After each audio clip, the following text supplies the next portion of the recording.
Welcome back everyone to another Lupin IIIrd breakdown video. My name is Musical Joker, and last time we took a look at the trailer of Lupin IIIrd Zenigata and the Two Lupins, which is a prequel to the upcoming Lupin IIIrd film, Lupin IIIrd Immortal Bloodline. Very special since this new film is the first 2D animated film since Lupin IIIrd Dead or Alive, which was released in 1996. Almost 30 years later, which is insane that it's been so long, but it's big enough to warrant the hype for us Lupin fans. With only a couple hours away from the Japanese release of the film, let's take a look at the trailer and see what we can find and talk about to hold us over until we get something in the States. But don't forget to subscribe for more Lupin content and even other anime content as well. So, up front, this trailer makes my workload a bit easier and harder. As you'll see now, we're getting clips of Lupin's previous films, including Lupin IIIrd The Mystery of Mamo, Castle of Cagliostro, Legend of the Gold of Babylon, Farewell to Nostradamus, and finally, Dead or Alive. This takes up the first 12 seconds of the trailer, just showing how much time has passed since we got a proper theatrical title. What does make this trailer difficult is that the subtitles for this video on YouTube, as many of us know, is crap. It doesn't capture all of the dialogue spoken in this trailer, which is an important component to dissecting and understanding the idea of what we will get from this title. So, once again, please take all of this with a grain of salt as we move forward. Maybe a bigger grain of salt than last time. As I did with the last video, I'll leave translations of dialogue and the dissection of those towards the end. As mentioned in the trailer for Lupin IIIrd, Zenigata and the Two Lupins, there is a connection between that and the Immortal Bloodline film. At the point when I saw both trailers, I took everything at face value and looked at the trailers for what they were. Instead of looking for a connection through the overall scope, I only looked at what could connect the two projects independently. And due to this, the only connection that was shown was the Bermuda Triangle, since we saw a map being opened with that section being on the forefront. Now, shout out to the Blue Otaku for mentioning the tie with Mamo at the end of Jigen's gravestone, and that this other Lupin is a clone of Lupin, it seems. I completely forgot about the existence of Mamo in this universe, and with that, the idea of this Lupin possibly being a clone. My line of thinking completely disregarded the previous Lupin IIIrd works in that capacity and focused more on recent ideas of the title of Lupin IIIrd. So, to be better prepared for this trailer, I fully rewatched Jigen's Gravestone, Goemon's Blood Sprite, and Fujiko's Lie to make sure that I am more aware and caught up on specific items that we see throughout the trailer. Which, yes, it could very well be that Mamo is behind everything. The Immortal Bloodline title, though, seems to be focused on a new and interesting character and enemy, Muam, the ruler of this mysterious island in the Bermuda Triangle. Going back to Mamo, the last time that we saw him was 11 years ago as a sort of short post-credits scene. Up to this point, Mamo has taken a very behind-the-scenes role, as perhaps he created many assassins to try and take care of disposing of the Lupin crew, but we only saw him once. The build-up from these previous works to this film is big, as we may finally have questions answered and find out why he began these hits on them in the first place and how Muam fits within all of this. Largely what I want to find out is why is he doing this? What is he looking to achieve by removing the Lupin crew from the equation? What made him want to target them? We know very little of what Mamo wants and what his intentions are. And importantly, we don't see him at all here, but the ruler of this island, Muam. Muam very much feels like a force to be reckoned with, as we see him kicking some ass and being able to take a beating. Although strong, surely Mamo has to be behind this still, right? I assume that Mamo is the true mastermind pulling the strings while Muam is a step below him, just ruling over this island full of assassins that they're creating. Although maybe a step below, Muam very much feels like a peak version of Bakam, due to their skin color and grotesque design, but additional super strength and durability. Other than Muam, there are many other enemies like him on the island trying to attack the Lupin crew. Aside from the assassins, the island is filled with many high-grade military-like weapons such as rockets, aircrafts, and boats. These guys very much feel like a massive threat, and I'm definitely interested to see how the crew and Zenigata go about dealing with these new enemies. Speaking of enemies, we do see throughout the trailer several different kinds of assassins out to get the crew while they're exploring this island that they found within the Bermuda Triangle. What I'm hoping for as we watch this is to possibly explore how the assassins Muam has at his beck and call have gotten tangled up with him. Surely they may explain this as they mention the creation process, but I hope it doesn't get skimmed over. Hawks disappeared while on an island in the Bermuda, so perhaps Muam or even Mamo found him and used him. But what about that sniper dude in Bandcamp?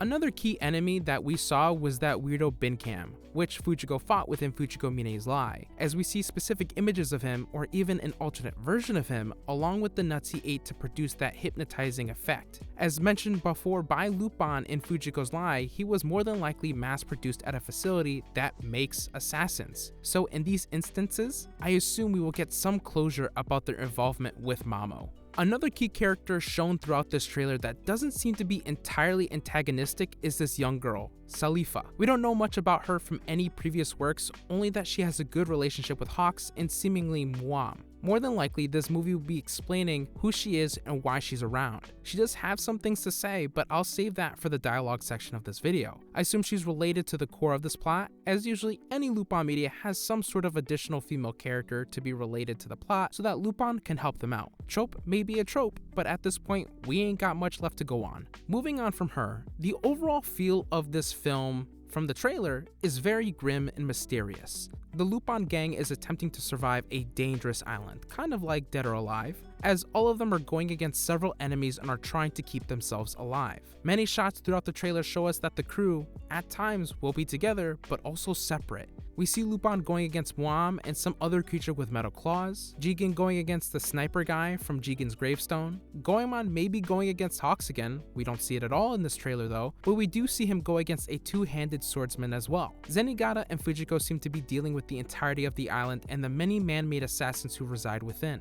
Aside from these specific moments, the trailer consists more of action set pieces to show how much this feels like a sort of endgame with this arc of the third universe, while including bits and pieces of important moments. Not that that's a bad thing, as this has been going on since 2014, and being a film on top of that, there's no doubt a lot of fan excitement due to the buildup over the course of 11 years, but also some skepticism. Alright. So, at this point, it's time to look at the dialogue and text throughout the trailer, which, again won't lie, has been hard since YouTube only translate the text on the screen and not the dialogue being said, aside from Lupin's first line. So, I have gone through the painstaking process of trying to listen and write down and then translate to see what's being said. So, let's begin. This is a very cheeky line to say for not only being tired of waiting for the next installment of this universe, but also that the build up from the beginning of the trailer of finally having a new Lupin movie. Lupin mentions that this island that they're going to is not on the world map at all, being completely undocumented. Could be one of the many mysteries of the Bermuda Triangle, or the very reason it has this reputation. This may be noted as they are on the island or attempting to board it when they were on the plane looking for it. It could be due to the number of assassins they have already tailing the crew, or possibly booby traps that Muam is setting off from the comfort of his command center. This one I'm not completely sure of. It sounds like he's saying, and I'm probably gonna butcher this, Marude wa kaban yo dana, which means that it looks like a bag. Now, this could be completely right and that it could indicate some key item within the story, whether seeing the process of how the clones are made in this factory or when Goemon is on his own. Not sure, but we'll take it for what it is. Another unsure line. This seems to be a line of uncertainty of what the current events are, what this area that Zenigata stumbled upon, or what is the Lupin crew doing here as he oversees them from above in the plane. This could indeed be the battle of Lupin and the Metal Claw Man, as he does appear to be more unhuman-like, just like Benkam from Fujiko's Lie, another scientifically created assassin to hunt down the Lupin crew. Mysterious island floating in the waters of Bermuda, indicating Lupin's first statement of this island not being documented on any world map. This could be to several people she's speaking to about this. It could be to Lupin about Muam's plans and how clueless he currently is about it. Usually, she's on the villain side for even a little bit of time. So, this could also be him coming over to Fujiko and perhaps she laid a trap. It could also be to Zenigata, who just got a taste of what happened to the rest of the Lupin crew in their own respective works, and that this is way over his head of what he thinks is going on.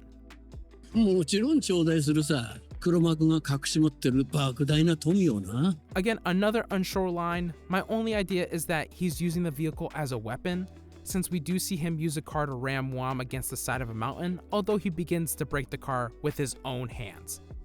あなたは誰よりも賢い。だから誰よりも気づいているはず。We finally get a bit more about this little girl who seems to be against us for some reason, although we do see Lupin with her in a car going against Mamo. She's already mysterious, and I was hoping that this would give a bit more about her background, but we will have to see who she truly is in the film. Meanwhile, another line she gives that I want to focus on is this. あなたの一族はあなたの代で終わるの。 So the issue with how I'm going about translating is I lack the context to make any necessary changes of words into the appropriate meaning. For example, simply writing out hashi can mean a number of things depending on the context, which kanji would help simplify. Hashi and hashi both mean bridge and chopsticks depending on the kanji that's used. Anyway, I know this is not a Japanese lesson, but this is more of an idea on the struggle for me to pinpoint what she means by this, as I'm not sure if this is a continuation of her previous lines and is speaking with Lupin about how he's replaceable due to the actions of the enemy, or something else. This is a stretch, but this is what I can get from this line as is.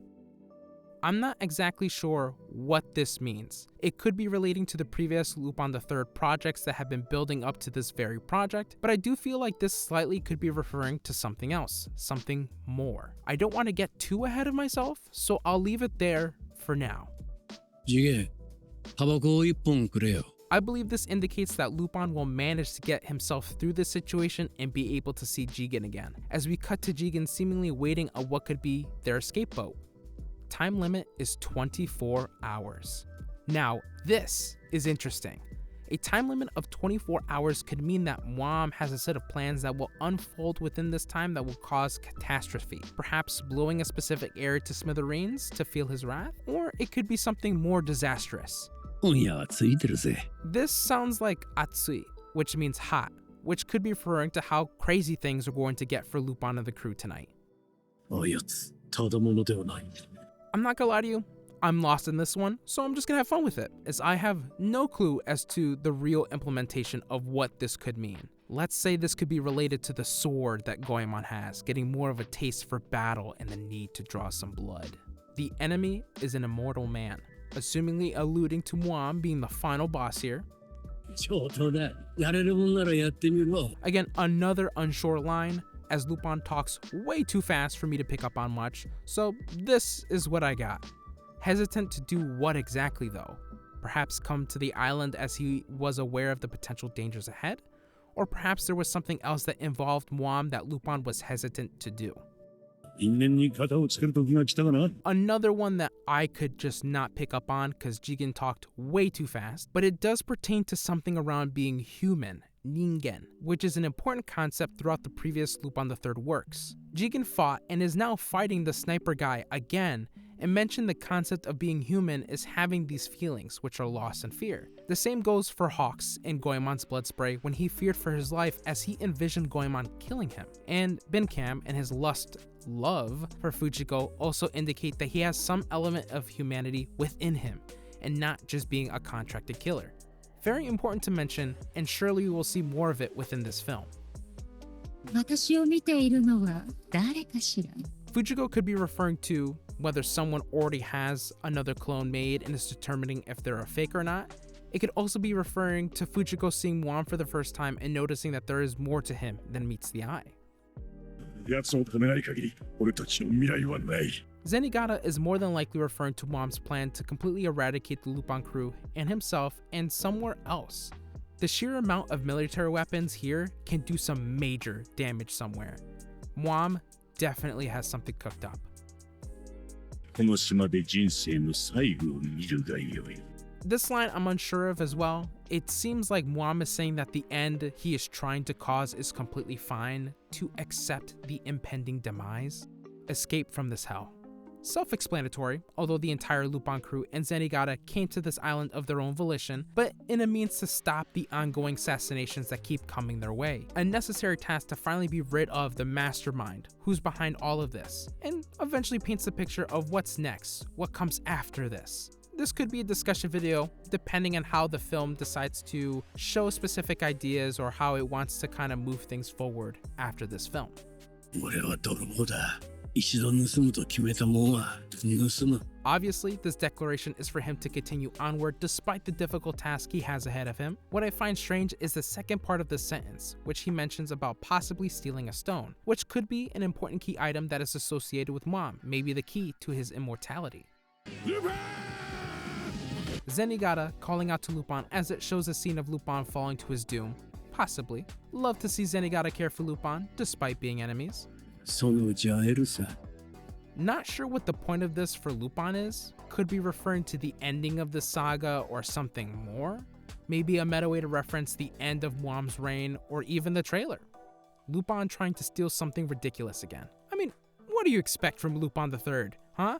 I expect nothing less than Lupin trying to steal something absolutely ridiculous, and I'm absolutely here for it. I just wonder if Lupin will attempt to steal Mom's life or the supposed stone that we've briefly mentioned earlier. Overall, there is a lot to dissect and flesh out within the film, as there are some loose ends from the previous Lupin IIIrd animes and the newly released Zenigata and the Two Lupins tie-in. As of writing this, I haven't seen that one yet, so I'm not sure on how it fully addresses any other stuff that we will eventually see in this film, such as a bit more of Mamo or even the young girl that we saw earlier. Her intentions are still unknown to us. What I'm personally hoping for in this film is that at some point we get a deeper dive and exploration of something Mamo related or Mamo himself, and making him feel much more like a threat, as we have seen nothing from him at all after all this time. Surely seeing the Lupin crew struggle against Mom and the assassins will no doubt provide awesome action moments that will surely create this higher sense of tension and excitement, and maybe have Mamo be drawn out. Mom is butt ugly, but he definitely seems like a tough foe to beat, so I definitely wonder on how the Lupin crew will best the immortal man. I'm just hoping that this doesn't fall flat and leave us disappointed by not giving us some info on Mamo's involvement and not be a total mess story-wise. Imagine all this time, 11 years, Mamo is thrown off on the wayside. Depending on how Zenigata and the Two Lupins go, that may change. It's just crazy for this whole plotline in this universe to be over a decade old and not have much movement within this story. Hopefully Moam provides us with that sense of satisfaction with more story elements being explored throughout this film. With some time left before this project releases in Japan and however long it will take to release across seas, I just want to know if you guys are excited to see new developments within this universe, especially since it's been so long. I hope this film is good and does well for us Lupin fans. Feel free to share the excitement in the comments down below, or if you're not really excited for it. Anyway, thank you so much for watching. I do apologize for the rough translations again, but I do feel like it's only fair if I try to get some vague idea of what was said to kind of whet the appetite a little bit until we get either fan subs if you sail the seas, or the official sub when it releases, hopefully in theaters in the West. Anyway, that's all for today. Thanks again for watching, and I'll see you guys next time. Farewell.